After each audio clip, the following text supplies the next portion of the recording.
Good morning. Welcome and thank you for joining this webinar on energy efficiency indicators, essentials for policy making. This is based on a publication produced by the International Energy Agency with the same name, and it's available on our website for download in English and Spanish. The aim is to highlight the importance and value of developing better energy efficiency indicators that enable better decision making and planning. The webinar is organized by the International Energy Agency with the kind support from the Secretaría de Energía, CENER. My name is David Morgado and I'll be moderating the webinar, and I'm joined by my colleague Emer Dehaney from the IEA's Energy Technology Policy Division, who will be presenting today. Before we start, I'll go through the agenda. So there'll be a basic introduction, and then we'll have welcome remarks by Santiago Crujeras, Director General de Eficiencia y Sustentabilidad Energética from CENER.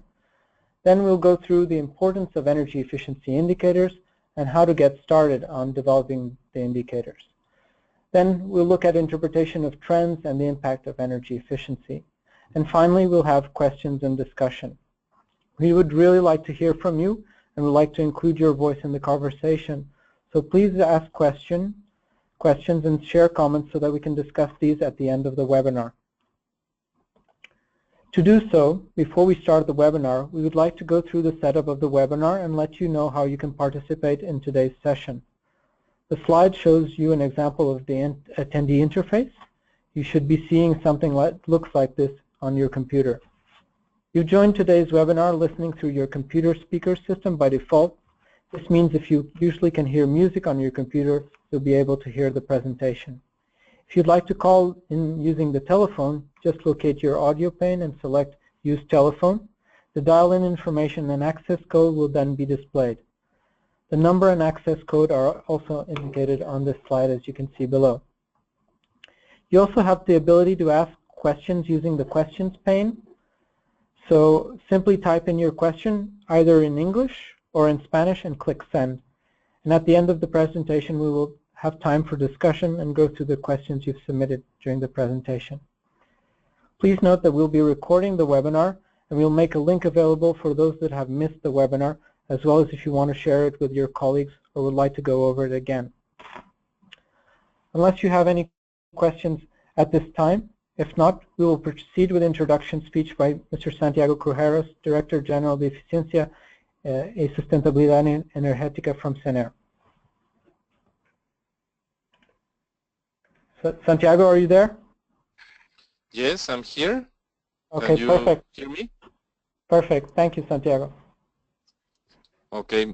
Muy buenos días tengan todos ustedes.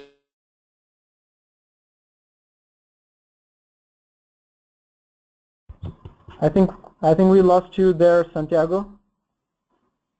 Can you hear us? Hello, Santiago. So I think we've lost him for a bit. Good afternoon in Paris. Today with la Agencia Internacional de Energía. Nos da mucho gusto realmente que hayamos iniciado con esta práctica. Aproximadamente el día de hoy hay casi 200 personas conectadas, lo que significa que realmente lo que se ha estado presentando en estos webinars ha sido del interés de la comunidad interesada en el aprovechamiento sustentable de la energía, utilizando la eficiencia energética como herramienta primordial. Brevemente, como ustedes saben, a finales del año pasado se publicó la Ley de Transición Energética, y en esta ley se mandata una serie de nuevos documentos de política pública que establecen el futuro de la transición energética en México y sin duda de la eficiencia energética. El primer documento es la estrategia de transición para la transición energética y combustibles más limpios. Esta estrategia establecerá los escenarios de mediano y largo plazo. Tenemos también el programa de transición energética, en el cual se establecerán los objetivos, líneas de acción y metas de corto plazo de esta administración en materia de energías renovables. Y además está el Programa Nacional para el Aprovechamiento Sustentable de la Energía, que ya existía en las leyes que fueron derogadas con la publicación de esta nueva ley, y en él se establecerán los objetivos, líneas de acción y metas en materia de eficiencia energética específicamente para lo que resta de esta administración. Por lo tanto, es muy importante que sepamos construir indicadores, que sepamos medir la eficiencia energética, que sepamos realmente cómo se construye una metadata, un indicador, cómo los indicadores realmente pueden representar en perspectiva algo, y además cómo podemos alcanzar una meta en el corto, mediano y largo plazo. Qué mejor que la experiencia de la Agencia Internacional de Energía, quienes han sido innovadores en ello desde hace muchos años, nos compartan a nuestro país precisamente la experiencia de cómo se ha medido la eficiencia energética, cómo se está midiendo y cómo nosotros, los interesados en la eficiencia energética en nuestro país, podamos realmente conocer y construir indicadores para precisamente hacer políticas públicas. En el marco de esta ley también, el Consejo Consultivo para la Transición Energética estableció que hubiera ciertos grupos de trabajo. Uno de ellos está enfocado a la eficiencia energética. Muchos de los que están conectados en este webinar el día de hoy precisamente participan en estos grupos, y estoy seguro que la experiencia que tendremos hoy en este webinar será de gran utilidad para todos nosotros. Agradezco una vez más en nombre de la Secretaría de Energía, en nombre de la Dirección General de Eficiencia y Sustentabilidad Energética, el apoyo, como siempre, de la Agencia Internacional de Energía, de David Morgado, de Melanie, de todo el equipo, de Ana Lepur aquí en la oficina de México para poder realizar estos webinars, y les deseo mucho éxito y muchísimas gracias. Thank you very much, Santiago, for all your support and your kind welcome remarks. And it's very important to set the context, particularly for Mexico, and why the energy efficiency indicators are very relevant. And so without further ado, I'll pass on to my colleague, Imer Deheni, who will be talking about energy efficiency indicators. Buenos dias, good afternoon from Paris. My name is Emer Dennehy, and I am an energy analyst in the Energy Policy and Technology Division of the International Energy Agency. And I'm delighted to have the opportunity to speak about the energy efficiency indicators essentials for policy making manual today. As David mentioned, the manual is available for free to download on our website.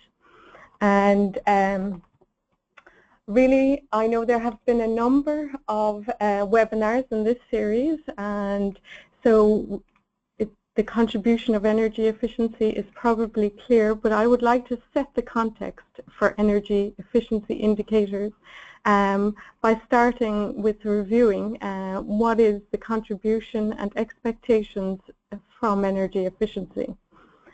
Energy efficiency is widely recognized as the most cost-effective and readily available means of addressing a number of energy-related issues, including energy security, which of course can have both an immediate or a long-term, be an immediate or long-term concern. It also can address competitiveness and promote consumer welfare.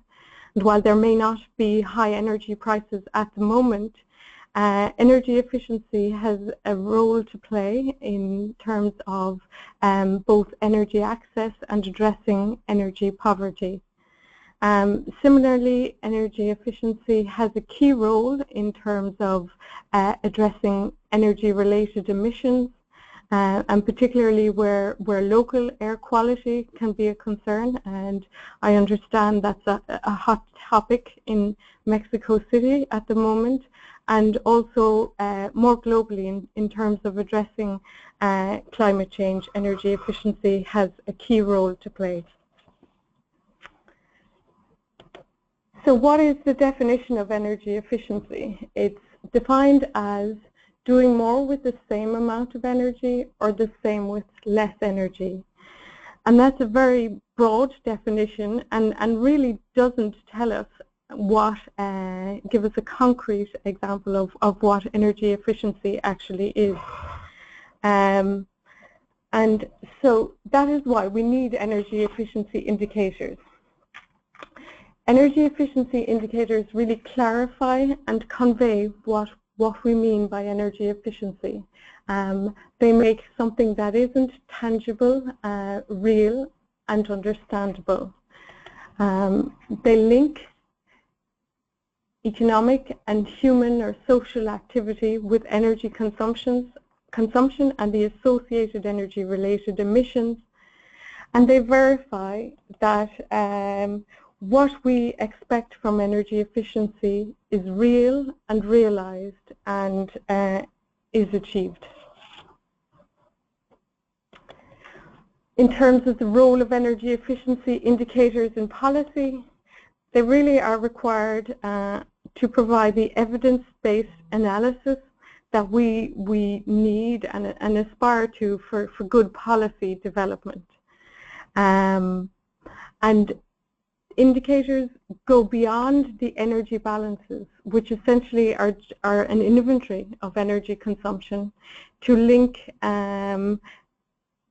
that energy consumption with a particular economy or country, state or region. We published 2 manuals in 2014. They're companion manuals on energy efficiency indicators. So one is Fundamental on Statistics, which really goes into the detail about where and how to collect the data for energy efficiency indicators. And then the manual I'm discussing today, Essentials for Policy Making, goes beyond the data collection and looks at the interpretation of the indicators, how to calculate the indicators, and really has a broader aim. It's to provide policymakers with an overview of the requirements to construct useful energy efficiency indicators. It aims to give analysts an insight into what policymakers need, and statisticians an insight into how data is collected and how it can be used. And the aim is to bring all the different stakeholders of energy efficiency together with a common understanding of what we mean by energy efficiency. So the manual is structured into 5 individual chapters. We discuss the sectors as are disaggregated in energy balances. So we have the residential sector, services, industry, and then we split transport, into passenger and freight transport because they have very different drivers, of course. Each chapter has a broad discussion on indicators, and then we have a more detailed discussion within the annexes of the manual. And so within each sector, we discuss what are the basic indicators, how do you prioritize what indicators to develop, what key insights do these indicators provide, and what do they tell us about the trends that are driving energy use. How can we quantify these indicators to understand the impact of impact of energy efficiency, and also how policy changes could impact on overall energy consumption. We then go on to discuss additional data or non-energy data and indicators, which I'll discuss later, to really give a broad overview or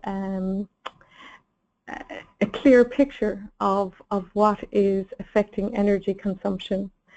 There's also cross-country comparison, the purpose of which is not for ranking, but it's really so that countries can learn from each other about what policies work or what policies have not been successful. In terms of energy efficiency in Mexico, I just wanted to introduce this slide to get you thinking about energy efficiency indicators in Mexico, how they're used, and what you would like to get out of this webinar, or any questions you may have for the end of this webinar. So energy efficiency can contribute to short, medium, or long-term energy strategies, and when I discussed with David about indicators currently in use in Mexico, we came up with 3 high-level indicators. What struck me as the short term, but I understand from David and from the introduction that the energy transition law should look at or introduce indicators that will have a longer term perspective. So the highest level energy efficiency indicator in use is energy intensity, which is a readily available indicator. It's widely used, even if it's not the best indicator of energy efficiency. And the aim there is to maintain the same intensity between 2012 and 2018. Then there is an index for the regulation of national final energy consumption through Mexican energy standards. This has an improvement of approximately 1% per annum. Though, of course, being an index, it's not clear what is included or how ambitious this indicator is, although it seems along the lines of European targets of somewhere between a 1 to 1.5% improvement annually in energy efficiency. The greenhouse gas emissions target is probably the most specific target, and that's a 10 megaton CO2 equivalent per annum from energy efficiency. And it's interesting that there is that link between the greenhouse gas emissions reduction and energy efficiency there in a clear target for energy efficiency. So why do we look at energy efficiency indicators and why are they important? I suppose we can categorize them 2 ways. So one is to understand how energy is used. So what we're looking for there are the factors influencing energy consumption and how does energy efficiency fit into that? What is the relative contribution of energy efficiency? And of course, we also would like to assess the impact of energy efficiency policies and programs.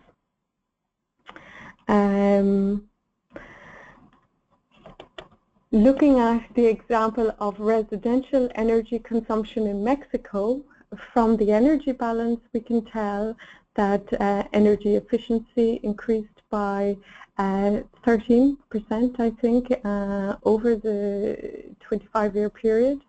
And but this doesn't really tell us anything about efficiency. We can calculate some high-level indicators such as residential energy consumption per person.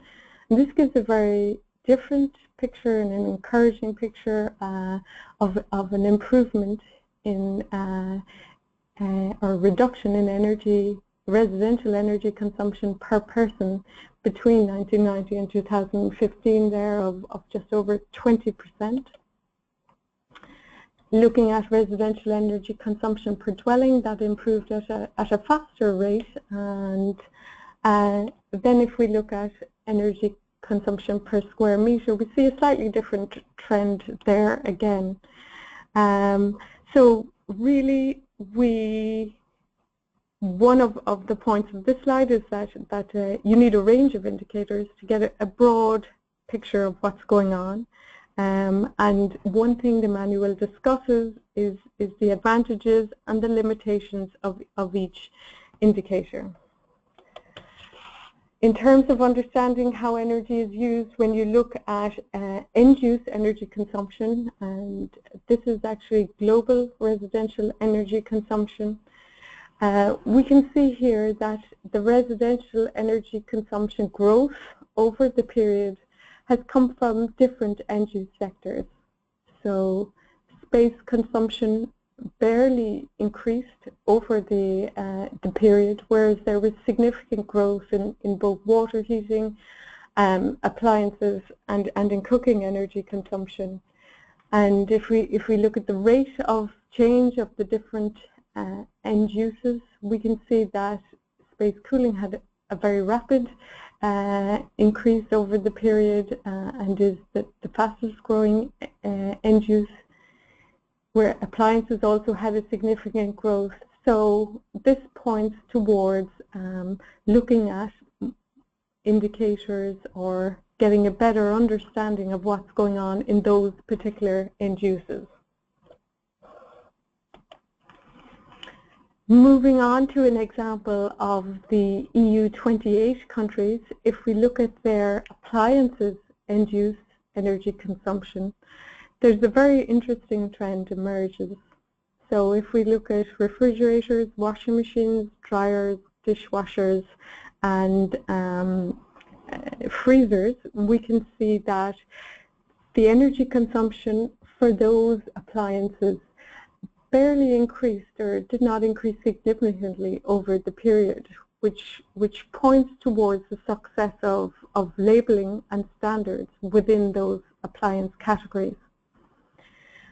What we can see, though, is while their share was approximately 70% of all energy consumption in 1990, it's now closer to 50%. So those particular policies are probably only covering a much smaller share of the energy consumption in appliances, and there's very strong and significant growth in the small appliances, digital appliances, and also in the energy demand for TVs, which we need to look at and develop policies to cover and get more information to understand what's going on in these sectors and what policy levers do we have here to impact on energy consumption and make sure any further growth is in as efficient a manner as possible.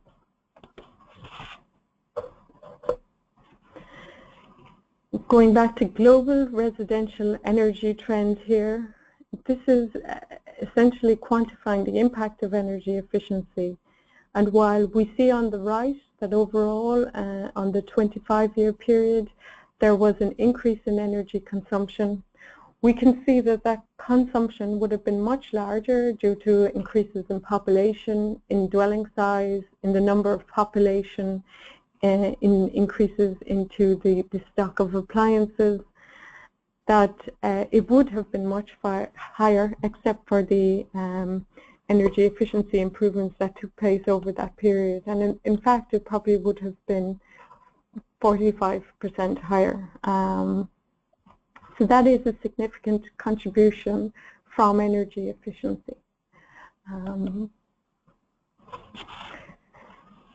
So what are policy requirements from energy efficiency indicators? In the manual, we discuss what are the driving forces of energy consumption, what is the current state, and what policy responses are available to us.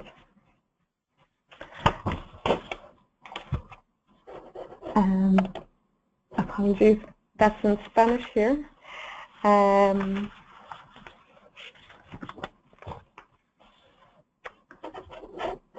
So we need indicators for all three messages. So what's driving energy consumption? Where is this demand coming from? Information on what energy efficiency, how it's currently performing, and also how we can influence that with policy levers. So getting on to looking at what are energy efficiency indicators. I want to take a step back here and let's just think about what are indicators we have in everyday life. So apologies, my animation isn't working here.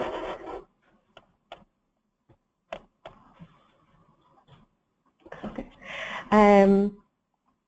So if we think about indicators, it can give us direction. Indicators can be a gauge. They can give us a range or a specific value. They can give us direction, tell us how we're progressing, give us a warning signal, and they can also be used to influence our decisions as customers, or to be able to understand or quantify energy consumption of a particular appliance or end use.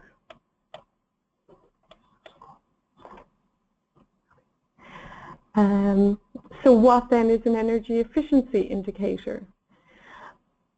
In its most simplest form, it's actually just energy consumption divided by activity. But where the difficulty arises is where you try to match up your energy consumption and activity. It's very important in order to get meaningful, useful energy efficiency indicators that the energy consumption corresponds to the denominator that we are using, and that information might not always be easy to find.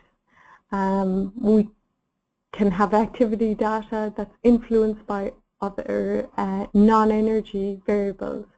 So for instance, if we take an economic activity data, so your GDP or your gross value added, that can fluctuate or change due to currency fluctuations.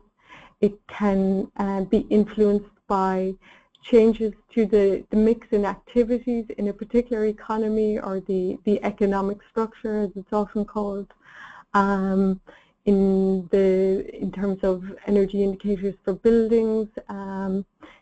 Climate correction, or getting climate corrected data is important in order to have meaningful and comprehensible energy efficiency indicators.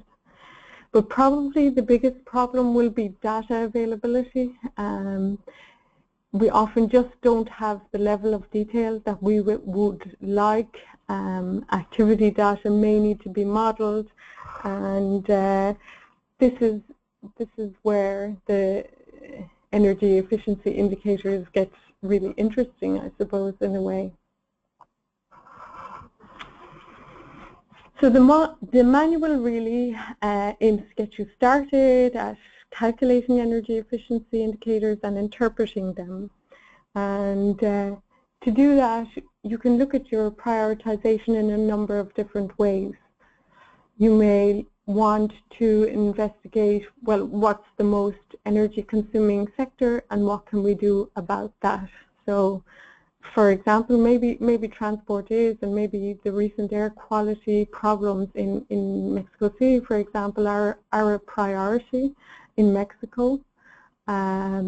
You could look at what's the fastest growing sector. Perhaps that could be, in terms of end uses, space cooling.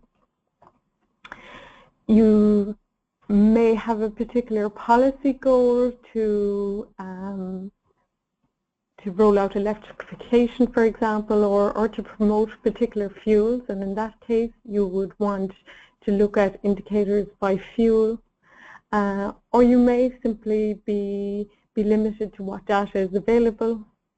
You may have financial resources to start a survey, so then you would look at, well, what level of disaggregated data is available, or where can we make a change here, where can we mine existing administrative databases for information. Another way of looking or trying to prioritize your development of energy efficiency indicators is to ask, well, what's the most policy relevant indicator that we'd like? Or for instance, if we're involved in a regional program, OLADE, I think, is the Latin American one. You may want to try and develop the most common indicators that are used in that program.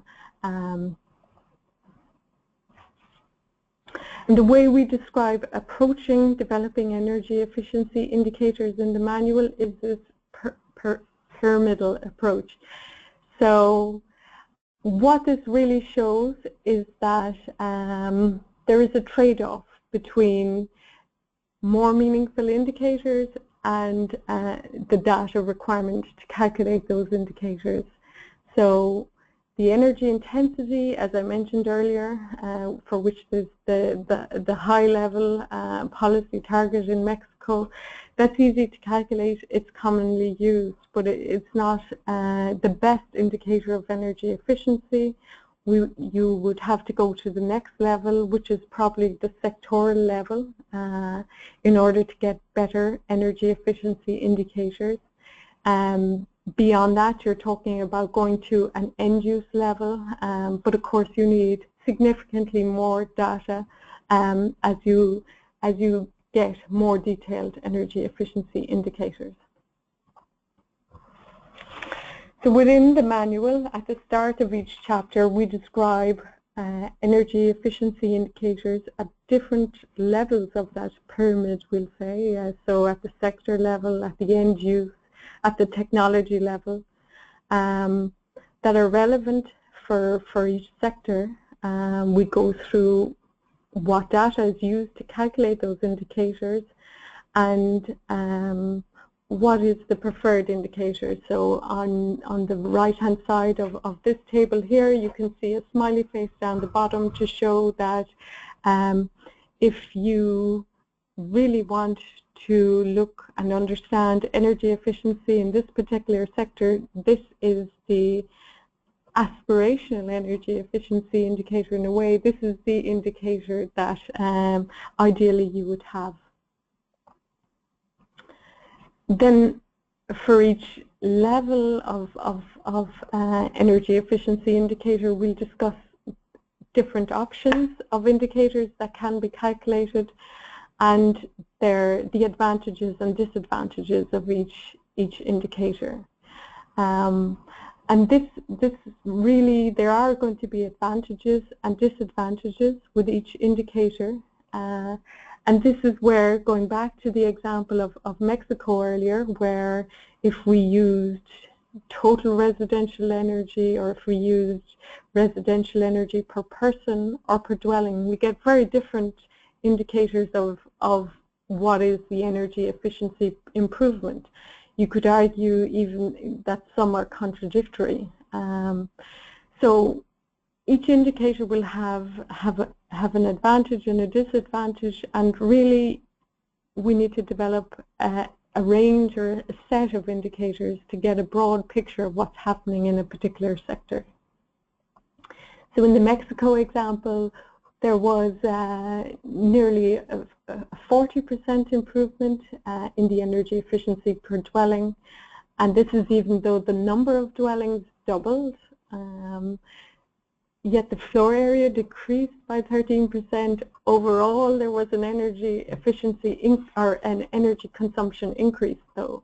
So this really points to not having one single indicator, but having a number of indicators to understand what's going on in a particular sector. But it also points to looking at other factors that influence energy consumption, and what we describe within the manual at the end of each section is a decomposition analysis. So how to explain the interaction of different factors influencing energy consumption in a particular sector. So I mentioned additional indicators earlier. Sometimes non-energy related indicators are needed to help explain energy consumption. So you may want to look at the socioeconomic status of a household or households. You may want to look at the housing tenure or ownership. So, for example, that would tell you, should your policy be targeted at maybe the local authorities, or are you targeting actual household owners or landlords? Similarly, private car ownership will tell you, are there likely to be more cars on the road? What is the relative share of cars per 1,000 adults in the country? And in terms of freight, for example, something like the load factor of a vehicle can explain why the technical energy efficiency of vehicles aren't actually being achieved or impacting the overall energy consumption as much as you would have expected. And for all the energy indicators, once you know the fuel mix, of course you can calculate corresponding CO2 indicators. With the caveat, of course, that any of the CO2 indicators have the same limitations that are associated with the energy efficiency indicators. So just going on to describe the decomposition analysis here, what we really want to get at is what are the driving forces of energy consumption and understand how they interact to change the overall energy consumption. I want to go back to the example of appliances actually to discuss how we can use energy efficiency indicators to inform policy. So as I mentioned, these standards and labelings for large appliances have mostly been very successful, but not for televisions. So this is where there have been changes to technology, new technologies such as plasma or LED TVs, improvements within the technology itself in terms of high definition TVs, in terms of smart televisions, and this has all resulted in an increase in energy efficiency consumption for televisions here. So clearly, while the labels have worked for some appliances, we need to look at the behavioral influences and technology changes in terms of other technologies. Another example of an indicator being used for policy analysis is one from Ireland. So this relates to the specific emissions, so grams CO2 per kilometre of new car vehicles in a fleet. And this is an interesting example because it can be tracked really from this Energy Statistics Office going out and asking various different agencies for data in order to be able to calculate this metric or indicator. And there was some matching of different databases involved in order to understand what was happening in terms of the emissions of new vehicles. What was seen when the indicator was calculated was that there wasn't really a change in the specific emissions of new cars between 2000 and 2007. It was largely stuck at around 166 grams CO2 per kilometre. So when there was a policy call for a tax change that came from both the Department of Finance and Transport, the Statistics Office was able to respond with this indicator and say that the specific emissions hadn't been improving. They were stuck for the last number of years, and this prompted being able to have this evidence prompted a tax change to a fully emissions-based tax, which went on to have a significant impact on the specific emissions of new car vehicles. I'm conscious that this is a single indicator, and there were a number of things influencing this value here. So one specific to Ireland was that it was had quite a high share of gasoline vehicles and not diesel, and this actually prompted quite a significant shift to diesel, which is not always good, of course, in terms of emissions or particulates, excuse me. There was also the influence of the recession here, which may have led people to buy smaller vehicles, which you would assume to have lower emissions per kilometre anyway. However, it's a good example, and the main reason I included it as well is that it's a really good example of how dissemination of your energy efficiency indicators, even though we're not getting the full picture here, how once you use these indicators, they can be quite powerful. This was a powerful impact. Within 2 to 3 years, we were below the European target and 2 years ahead, of course. But as I say, the main reason I included this slide is for the dissemination, because I think dissemination is really as important as the collection of data for energy efficiency indicators. It really is the starting point for all the stakeholders involved, or the communion of practitioners involved in energy efficiency consumption. This is where they all overlap in terms of understanding what's going on in energy consumption and energy efficiency. You need to start with your energy efficiency indicators and developing those indicators. And I suppose the point I'd like to make as well is that once you start disseminating energy efficiency indicators, they generally prompt more questions, which result in a drive for more data, more energy efficiency indicators, more evidence-based analysis. So they can be self-perpetuating in that way. So just to recap, really, I suppose, on the important points of this webinar, we know that energy efficiency is important. It's extremely important in terms of saving energy, saving emissions, saving money, and ensuring that any growth in energy consumption is as sustainable as possible. It has multiple benefits, not just in terms of energy emissions, which I understand were discussed in another webinar on the multiple benefits of energy efficiency.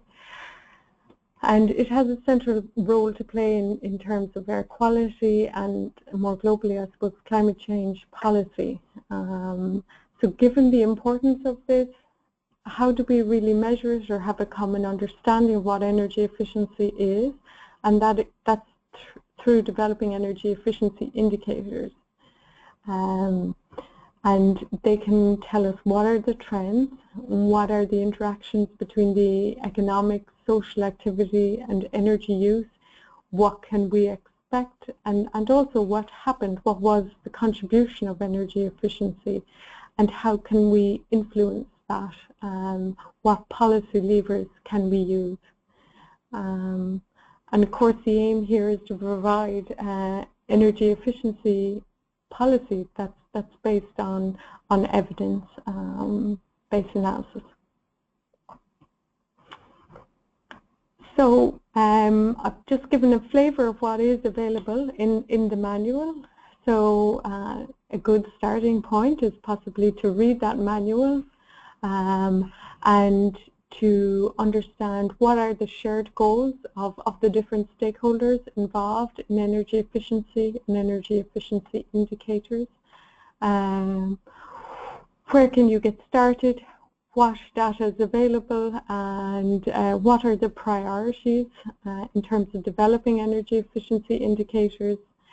And my final point here is again on dissemination, and I say dissemination for inspiration, not only because I think the energy efficiency indicators dissemination drives more interest and demand for energy efficiency indicators, but also because I would like to finish by thanking a number of individuals, but in particular to Barry Pagliano, from the Energy Research and Development Institute in Uruguay, who volunteered to translate the manual from English to Spanish.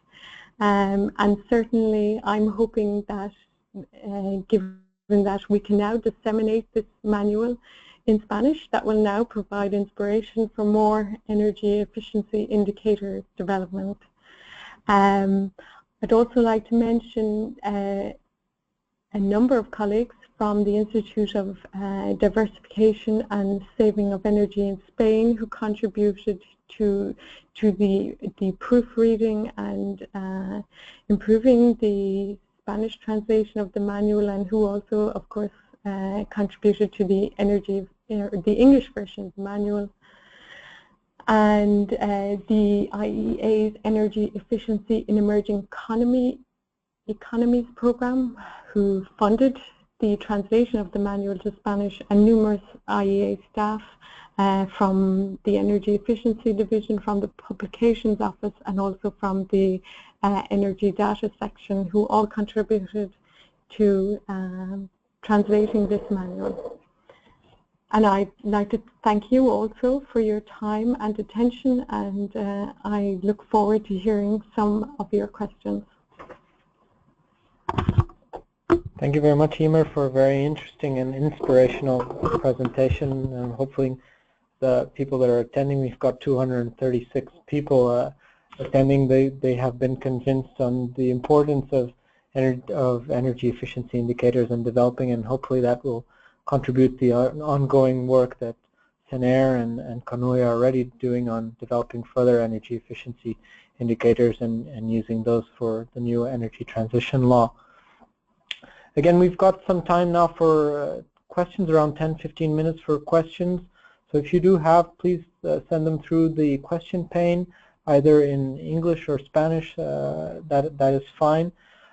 We've got a first question that I can quickly address. Somebody was asking, Hugo Cruz was asking, where can I find energy efficiency indicators in Mexico? There's several sources for indicators, but I'd definitely recommend SENER, of course, and CONUE, as well as INEGI, which is a statistical agency in Mexico. The other one, Emer, you might be able to help me, is there's somebody asking what tools are available for developing energy efficiency indicators. And I think the IEA website, together with the manuals, provides some indication of potential tools. There's also information available on how to collect energy data for developing energy efficiency indicators. So I believe there is a database on the IEA website which has a series of information on surveys that countries have done, maybe some guidelines as well. Yes, as part of the development of the statistics manual, they requested examples from IEA member countries of how they developed energy efficiency indicators, and there is a database, a very useful database, available on the IEA website for that. And there is a specific page for energy efficiency indicators, and that's a good starting point for all of the resources. So for both manuals and for this particular database, they can be linked from that website. And I think that database goes through, you know, specific surveys or specific data administrative sources that were mined in order to create energy efficiency indicators. Thank you. And I think we've got another question here. So should indicators be developed using primary energy supply or final energy demand? This is a very interesting question, and in the manual we say that we're developing the indicators in final energy demand, and this is really because often individuals or individual actors cannot impact on the efficiency of primary energy. For example, they can't influence the efficiency of electricity generation or refining.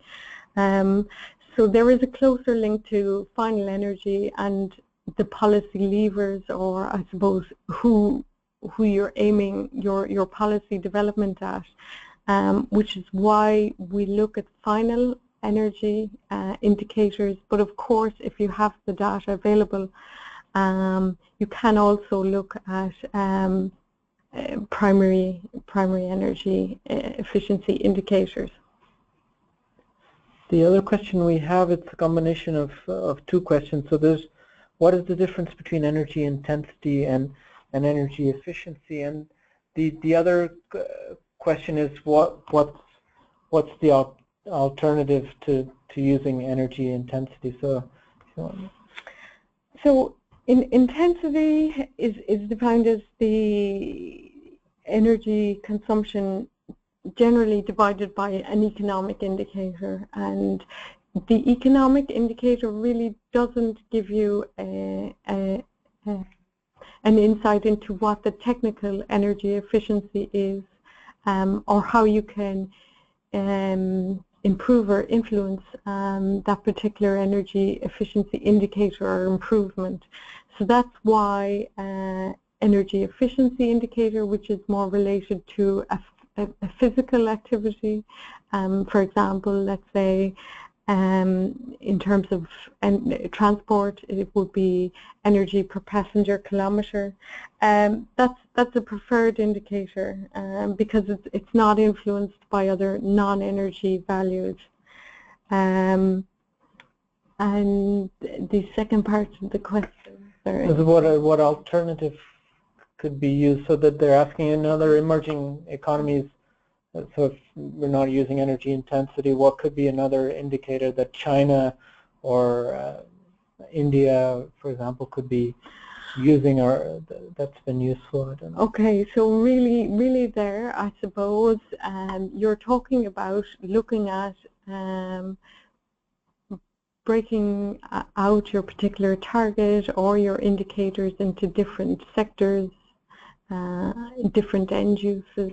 So rather than having a global energy intensity indicator for the entire economy, you would look at having a residential sector indicator, you would have a transport, you may even have, in terms of industry motors, or an indicator of improvement there. So you're really going towards a technical energy efficiency improvement.